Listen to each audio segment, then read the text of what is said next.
Martin, thanks for being on, man. We have so much ground to cover. A two-time guest, as we were talking about before, so I'm excited to talk about all things Nesto in particular.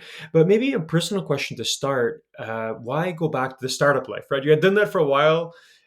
So what tempted you to get back into that world? Um, you always starting with the big question. Now, I remember you. So actually, first it's timing. I think the timing was there. So my past job was COGECO or COGECO en français. So big telecom in Canada and Quebec, and my job was to transform the business. So it was something I was thinking about 3 4 years, right? So you know me, I'm an electroshock shock type of frame when I go inside the business. So we achieved the results faster than we expected because of COVID, right? Pretty much. So we're transforming the organization towards customer centricity, data, and a lot of automation from digital technology. So when COVID arrived, so we were already working on e-commerce. So the stores closed. So e-commerce, we were ready. After that, we started to do self-install. So you did not have to send a truck roll to a house.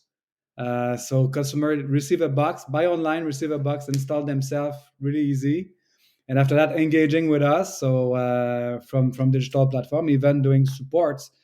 So pretty much the forced adoption of the COVID, it changed totally the behavior of consumers. So e-commerce, I never seen growth that fast. And you know that at L'Oréal, that was one of the main success we've done with the team. And after that, so forced adoption. So we were not able to go in the house of consumers. So we needed a technology to do self install. So without going into a house. So penetration's been really fast of this new world, and pretty much population embrace it. So KPIs that I'm really objective driven. So that was determined with the organization. So we achieve it really faster because of the context. So it's kind of the team was well, good talent, process was there, stock was there. That was one of the reasons stock was kind of low and would pick up. So I guess it was the right time. And during the summer, so Malik Yakubi, that was in your, I guess it's Malik maybe who introduced you to me. He knows everybody. So pretty much, he asked me, say, hey, Martin, he called me, he said, I'm looking for a CMO. And he was like, this is his style, right? He knew that I was like, why you just not asking me to? So I'm looking for a CMO. So it started triggering, and I said maybe it's the right timing. So I was close from Nesto since a while. I was riding the train from downtown to South Shore with Malik, and so I was really close to the business, and I knew they were going go big or go home, right? So pretty much they get their raise of 76 million Series B.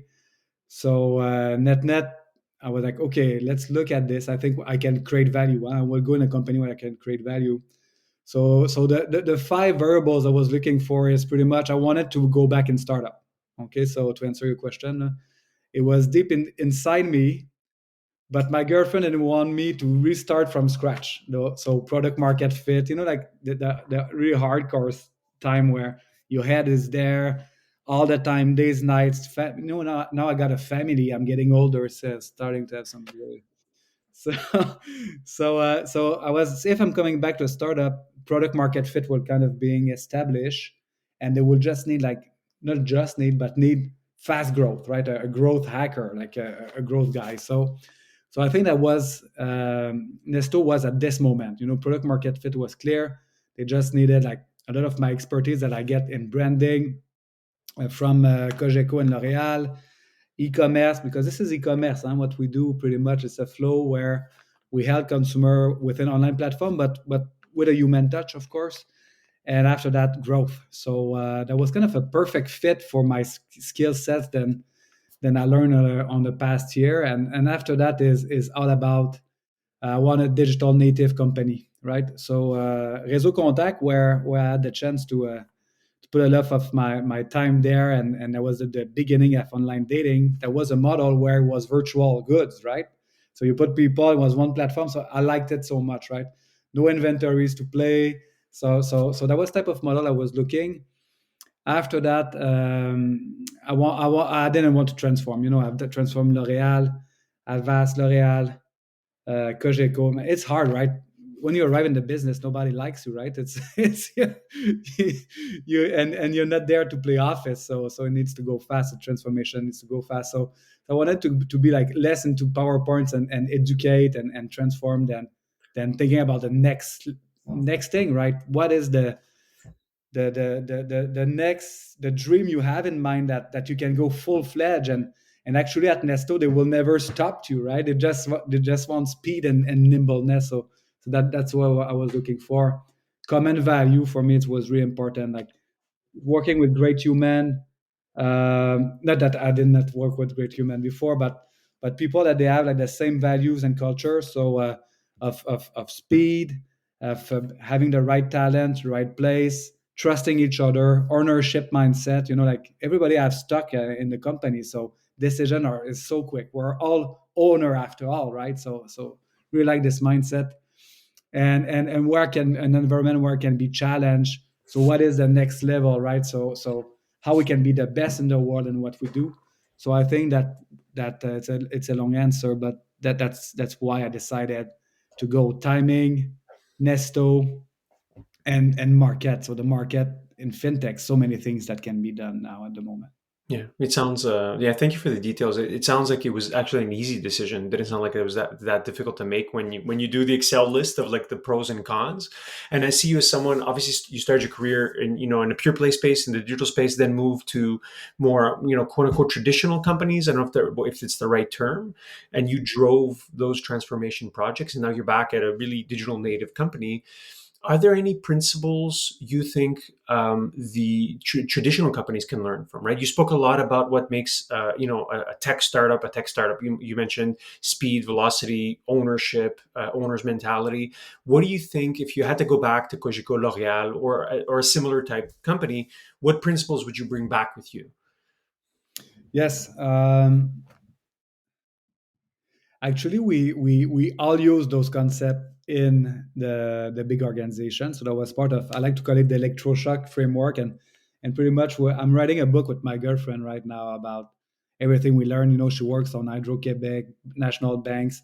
So I've done all those other companies. So we are bringing our brains, and we have a framework so to help company to do so, because everybody have to transform. What happened with COVID? Shake it up, force adoption in e-commerce, consumer behaviors online. So every company have to change. So this is my first thought.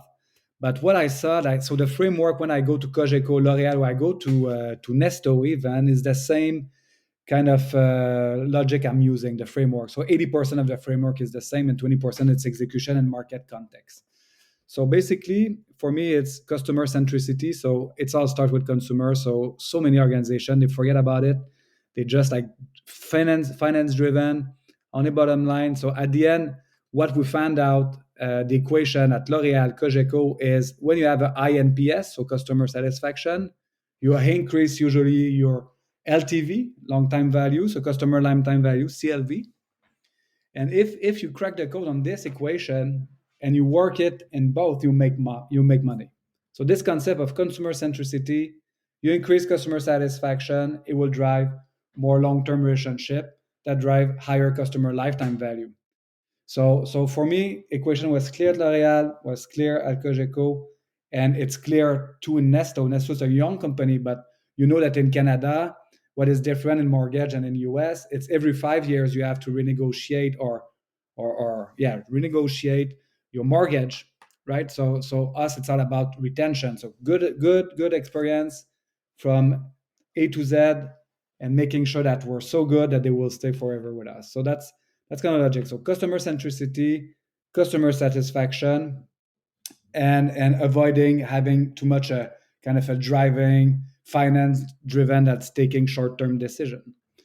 Uh, so second thing is all about data driven organization. So seems to be a lot of buzzword, but pretty much we lived it in every company. So So before starting to transform all those things, look at the data, right? Where is the pain? What customer have as challenges? And after that, so where you should put your energy? Do you have like a right conversion funnel? Where the funnel is leaking and so on? So data-driven organization, understand customer satisfaction, what they want, test and learn, A/B testing. So once you got the right fit, and after that you put more dollars in media and so on, and you will sell product, and you have like quality relationship and engagement with your consumer. So I truly believe in customer centricity, data-driven marketing, and the last fundamentals or pillar we can say it's all about delivery excellence. All right, so you can have the best idea, the best PowerPoint looks good, but at the end, it's how you will deliver on the strategy. And I truly believe that work having the right talent. This is like you go in startup or you go in big companies, the same thing. Talent, so people, process, and tech. So for me, it's kind of the no-brainer. So people they try to cut $2 to $3 in the tech stack and try to code themselves, where you've got a lot of SaaS system that you can implement really fast that will evolve faster than you can. So for me, technology, go with something that is already there and built on it. Talent and process, agility, making sure that you're flexible the way you do things, that you know what's happening, avoiding gray zones. So pretty much that's the three pillar I see that every company should get, like from traditional towards servicing company, different vertical, and even a startup. So pretty much, I was using a lot of startup mindset to bring the corporate going faster and being more nimble. So I got a long answer today. I don't know No, if that's great, man. that That's really awesome.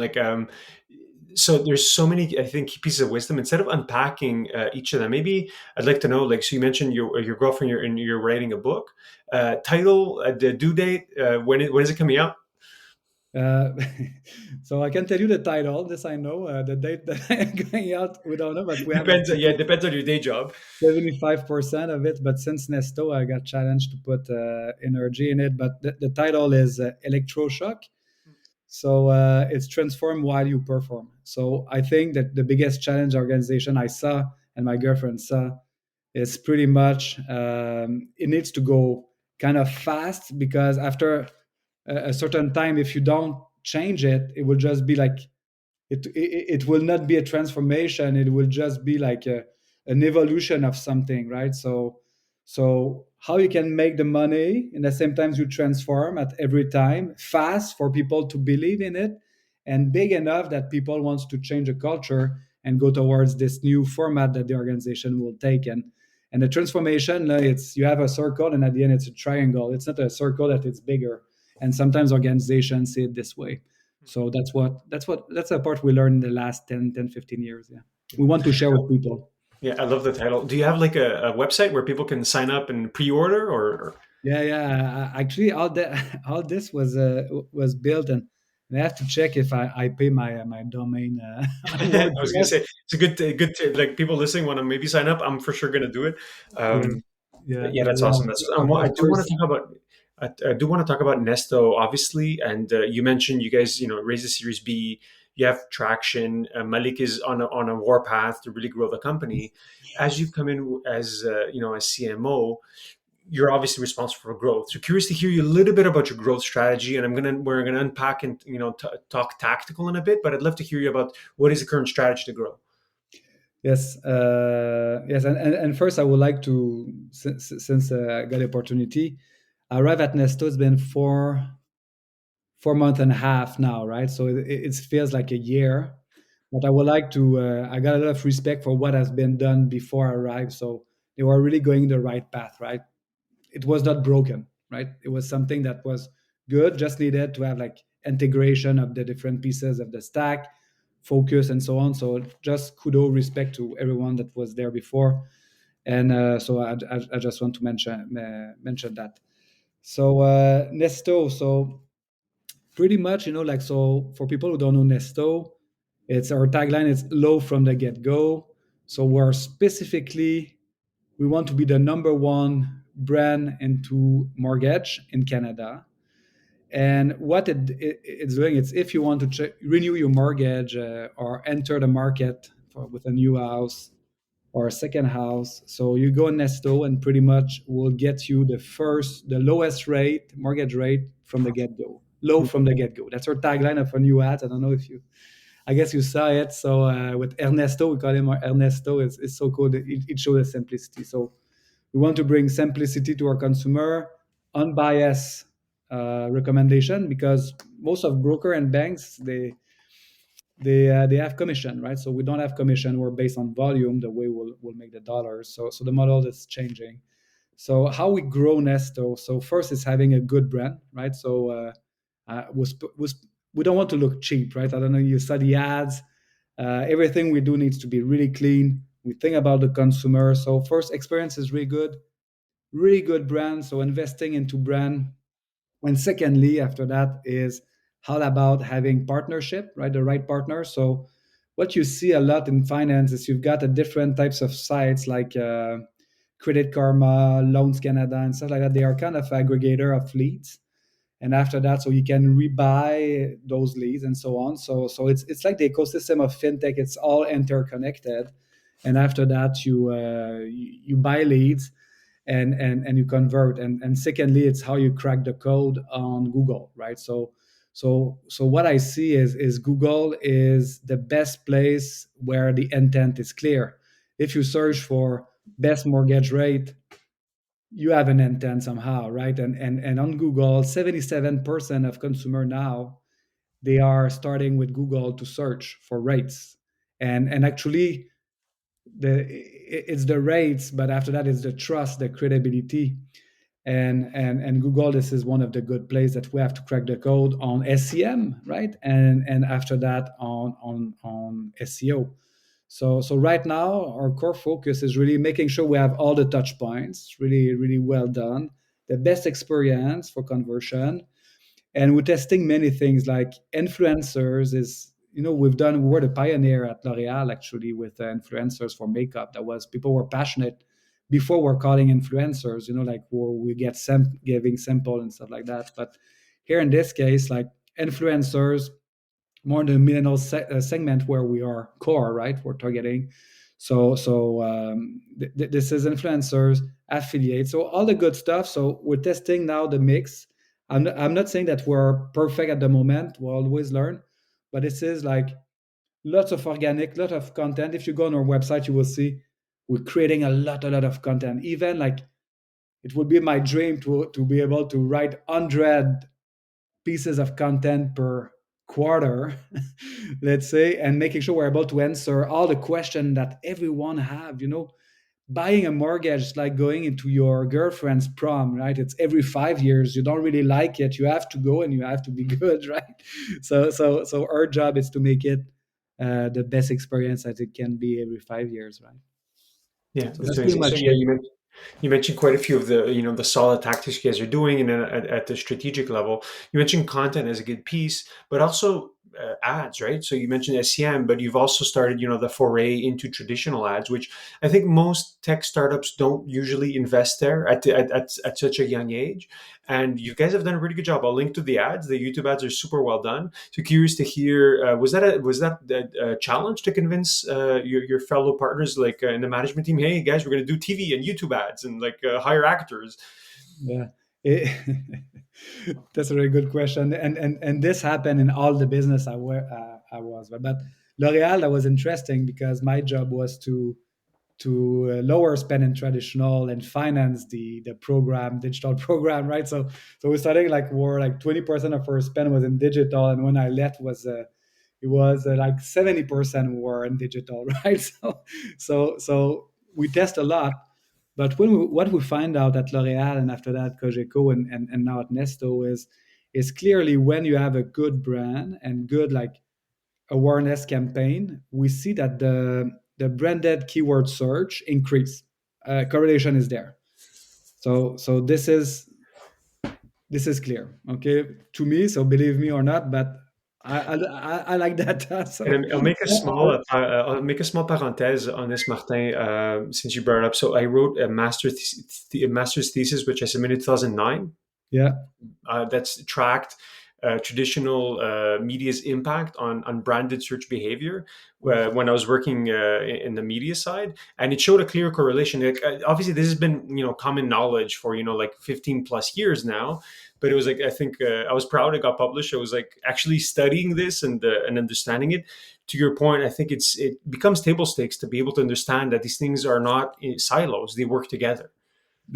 I remember actually when you were working on the agency and media world that was Google, right? If I'm It was before my time at Google. I worked at an agency called Media Expert, so it was like, and it was, I don't want to go too much to my past, but yeah, it was exciting to actually see it day to day. Like you said, when a company's spending millions on television, there's going to be a repercussion on online intent. It's quite natural. yeah, and so so so I think that TV, that was like people were all going into a rendezvous, TV rendezvous, right? So watching, like, example, the Super Bowl. I'm getting old, but there was last account in my time, right? When I was a young guy, but TV was so huge because you were able to have like a captive audience. And after that, digital, like people start going a lot in digital, and what we see with COVID too. So more people at home, right? And we audience is there, is still there. And secondly is branded keyword search. And second, thoughts on this is all our conversion KPI are higher when we are on TV. So correlation within trust. So trust, you're on the website, you saw it, you're on a good mood, you have the intent. So we see brand keyword increase and all our conversion metrics higher during time of TV. So for me, I think it's a no-brainer in the case of Nesto, even because you arrive, you're the new guy. Most of the people will go with their primary bank, right? I guess it's 45%. And the churn rate in the bank for renewal, it's only 10%, something like that, right? So people, they don't know, I guess they don't know that they can have better than the bank or the actual deal, right? That's really interesting. So this behavior is changing. So for us, I guess the size of the prize is really high, and we want to be in the market fast with something fresh, with something new. And if you look at the ads, it's all different and how banks position themselves, right? So for us, I think that was really hard, not hard to convince. And Malik was putting some TV before I arrived, That's so it awesome. was how we make TV work together within the other channel that we have and touch points, and making sure that measurement on the attribution model we're able to prove the board and our stakeholders that is the best way to play, and actually It's a good numbers seems to investment. be interesting. Yeah. So we've spoken a little bit about growth, and obviously, we do tie it into you guys are going after a big, like traditional sector, which is like mortgages, and like obviously innovating in the customer experience. Right now, you have one core product. You guys are a brokerage. Have you started considering expanding beyond mortgages, thinking about other products? Like you mentioned, at the same time, there's such a huge opportunity with just the mortgage space. So like there's a lots of runway. But curious to hear your thoughts about the evolution on the product side. Yes, thank you. That's a really good question. Actually, so many things we can do. So like the dream would be, and this is more I'm talking for myself, because with the crew are looking at that. But having the end-to-end relationship from a customer when he wants to start buying a home, is buying a home, getting financing, getting after that notary, insurance, what's in the house, the service. It will be really really interesting to look at the house itself, and I think it's a really interesting data play in the same times too, right? The house is the kids, is people around, so it's entertainment. This will be, I guess, it can be really interesting. But right now, the focus of the organization, it's totally, we decided to do mortgage. We're doing mortgage and want to be the best in Canada. That's the first thing. So we want to be the best in Canada in mortgage. Clear.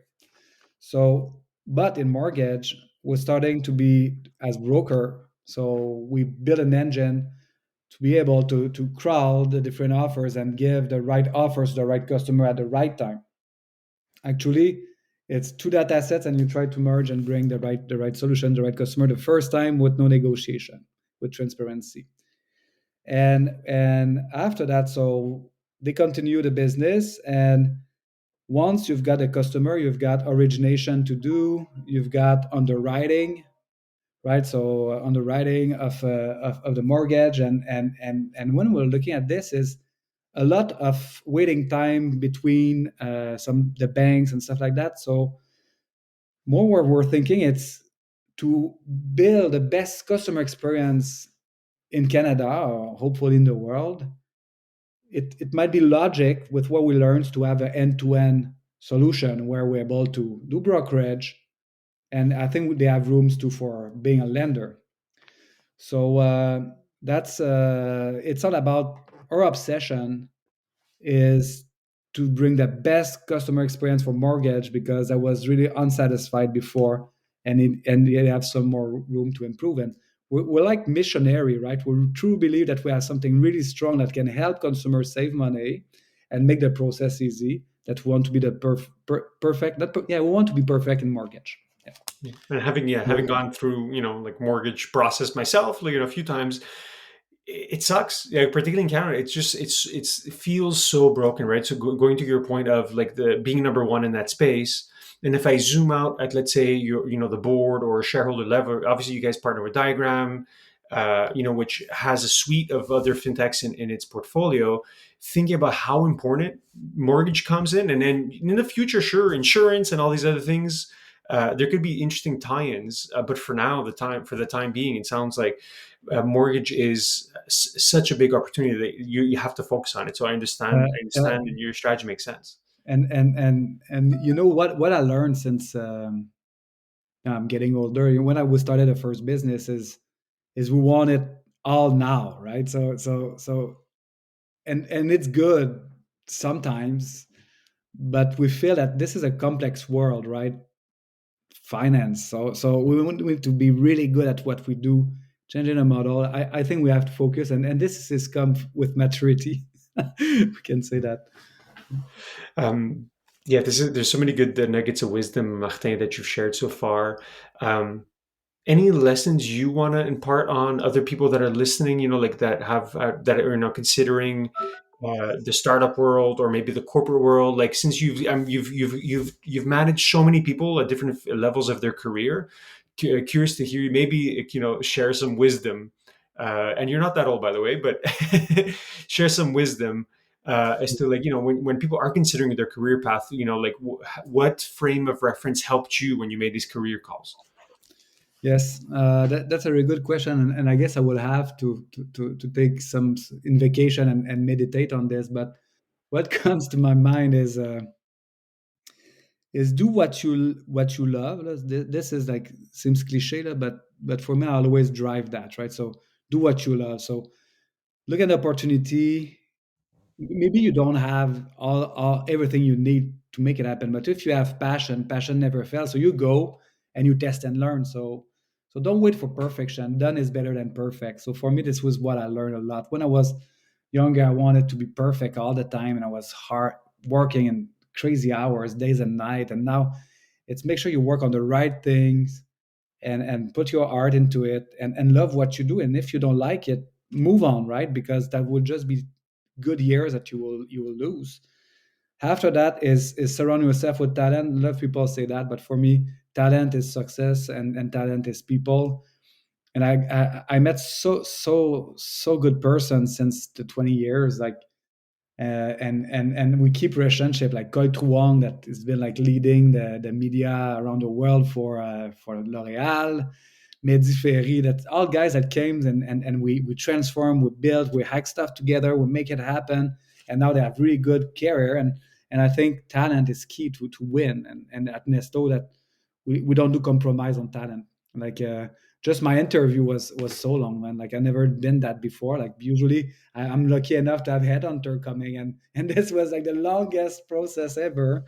But everybody were aligned. So talent is success, and if I do what you love, and after that, I think is focus. So that's pretty much what I would just said. Sometimes you try to do everything at the same time. You got so much idea, but you focus and bring delivery excellence.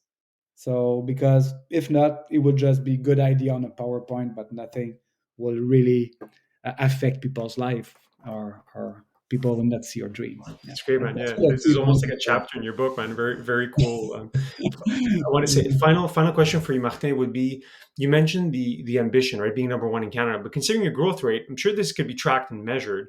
So, how far off of you guys of like hitting that stated goal, like like as a big, hairy, ambitious goal, or do you set yourself up with a different objective? Let's say for the part of the business that you manage, like your big ambition for Nesto. Yeah.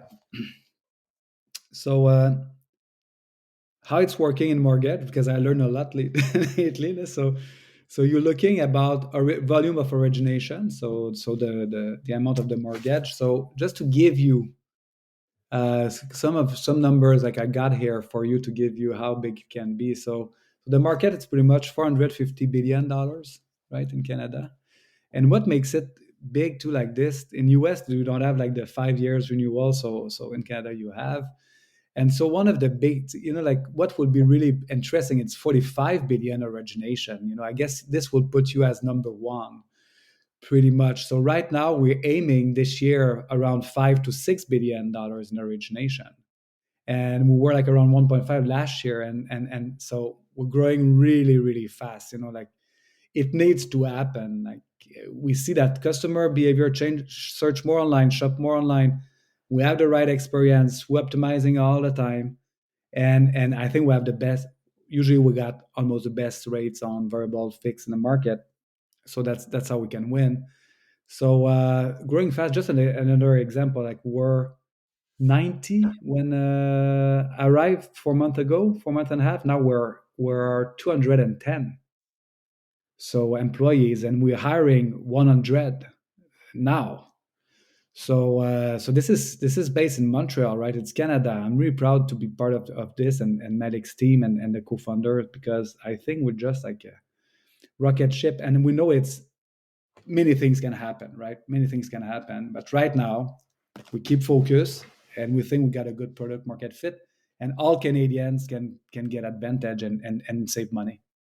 It's amazing, Martin. It's amazing. It's such an insane story. Like thinking back to like when I spoke with Malik and the folks diagram and the original story, it is incredible. Best of luck. More success to you guys. Final question for you, Martin. If people want to reach out, connect, obviously maybe apply to Nesto since you guys Yeah, are please hiring. apply.